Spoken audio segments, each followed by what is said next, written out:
Yeah. Wow. You guys killed it.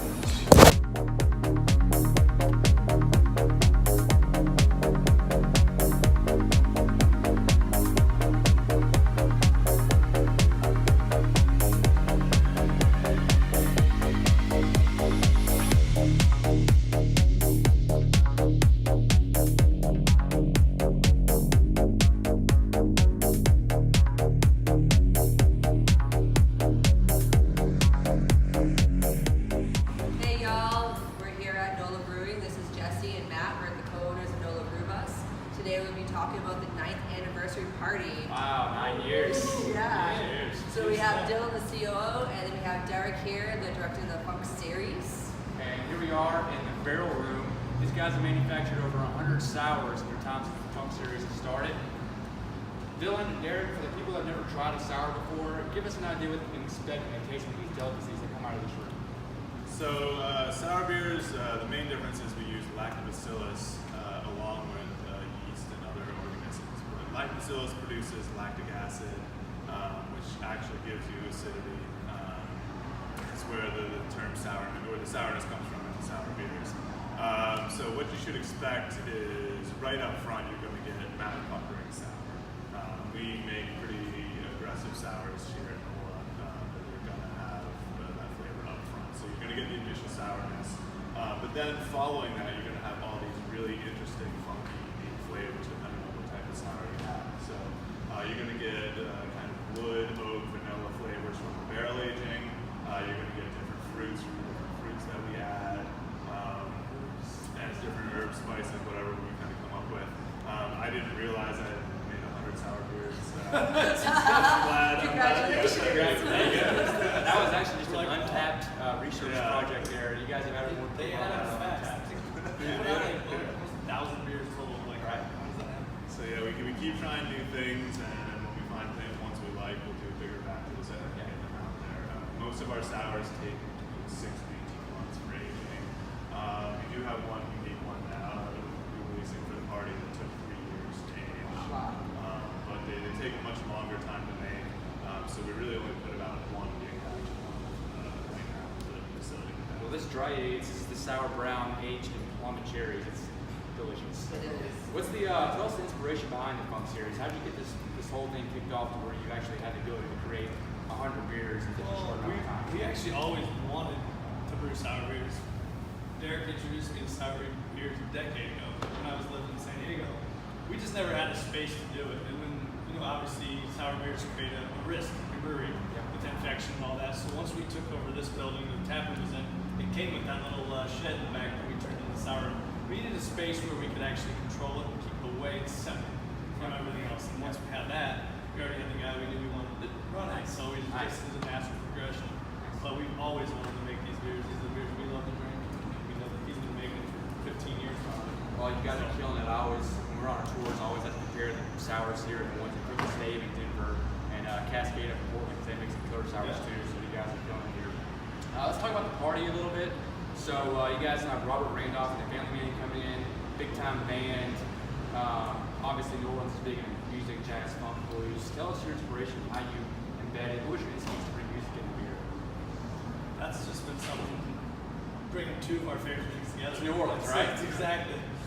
We love music, we love beer, and there's, throughout the country, there's a huge, similation with those two. They go hand in hand. People that like good music tend to like good beer, vice versa. Nice. And it was just natural, and we've kind of gotten ourselves, now that we're 9 years old, we've kind of got ourselves embedded in the music industry here, so we have friends that are in the industry, and I called in pretty much every favor to get Robert Randolph to play this party, Nice. so it kind of worked out well.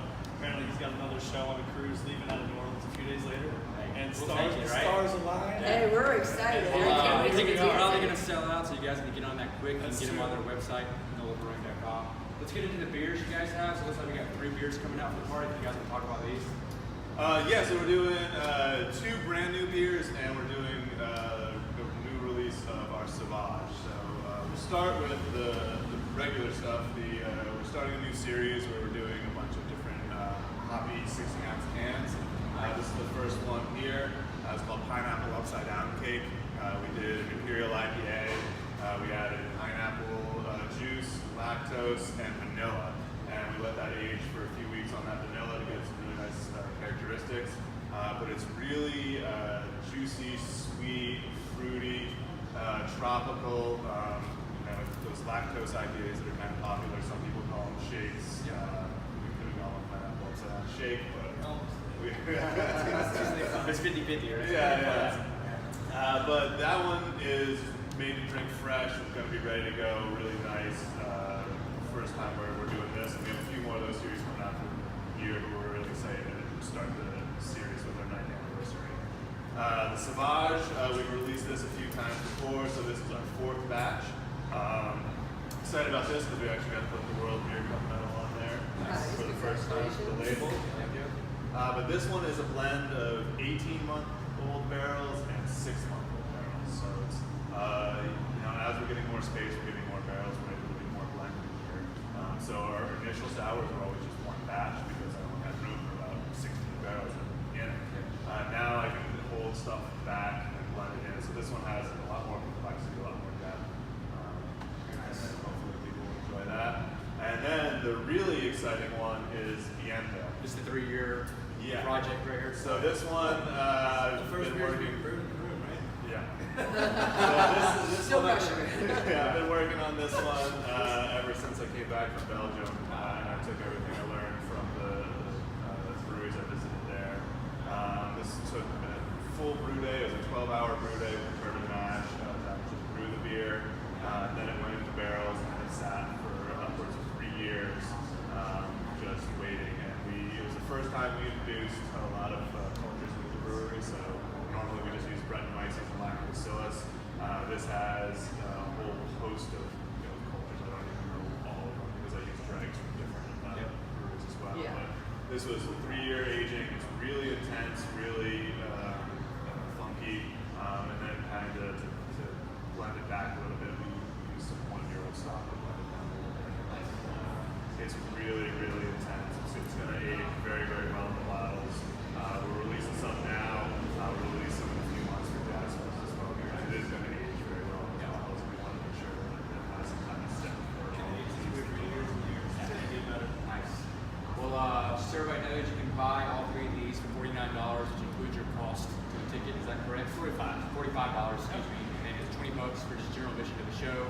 So the $45 includes free admission. Includes free So you admission. buy the 3 beers, 1 bottle of each, and 4 pack you get in for free. And you're going to want to get all these beers before they sell out for his Jazz Fest.